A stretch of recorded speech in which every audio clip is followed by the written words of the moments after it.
think it's important to grow community and not build community. The streets aren't just for cars to get from point A to point B. We have to make it safe and accessible for the 3-year-old and the 93-year-old. It makes a place very livable.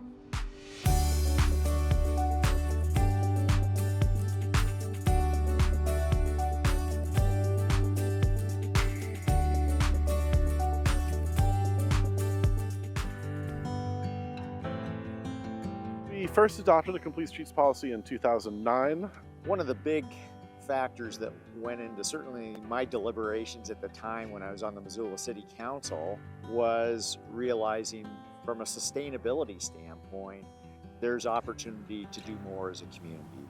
After about 5 years or so of implementation, we started to question how well it was working.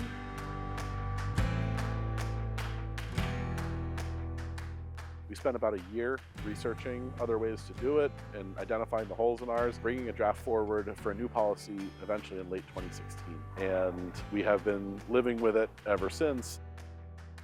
One of the things that's interesting about Missoula navigating is if you look at a map of the city, you'll see these cross sections of streets going in different directions at different angles. We have sections oriented in one way and another way. And it creates a difficulty sometimes in navigating and in getting through major intersections.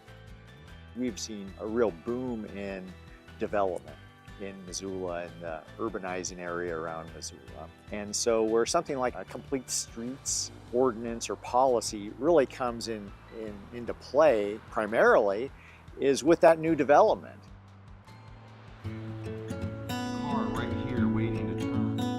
The community bike shop started in 1996. The impetus for starting it was what felt like an unsustainable path, and it still does sometimes, with more and more car traffic, more sprawl, more asphalt, and unfortunately more crashes, death, injury. And that's part of my strong passion, is to do work that reverses, eliminates, mitigates, takes us on a new path.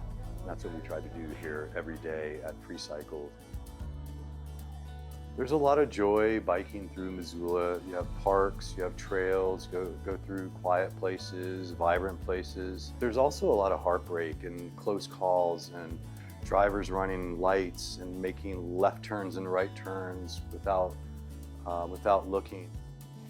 This is also a town of people who love to walk. And so I think that you see within our older population that they continue to do that as long as they possibly can.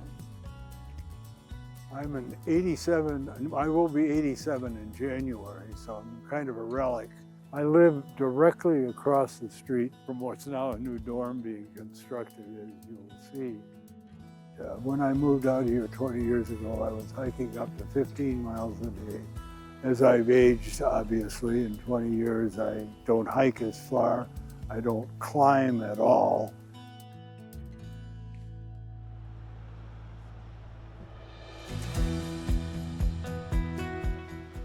We are currently at the intersection of 3rd Street and Myrtle Street on the hip strip in Missoula. The spaces that we're standing in and the space behind me up until a few years ago was angled parking. And we knew that it is not ideal and maybe even illegal.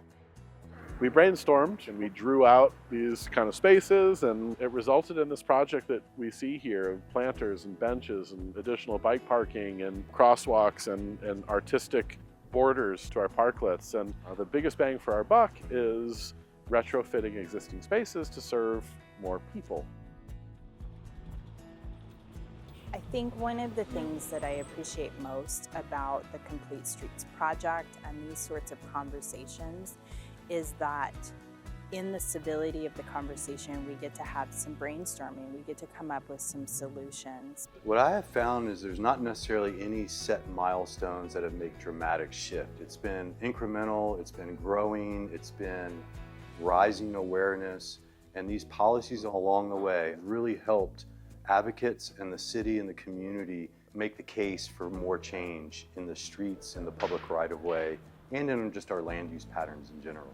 We are finding a new way to classify our streets based on not just their role within the transportation network, but even more importantly, how are they enhancing the adjacent land uses? How are they serving the places that they pass by? And that is the next evolution of our thinking about complete streets is that not only are they places for people of all ages and abilities to get around by whatever mode they choose, but they also need to serve and not just provide access to, but enhance the adjacent properties. They know that it's time. They want to see how else they can fine-tune that policy so that it best serves the community.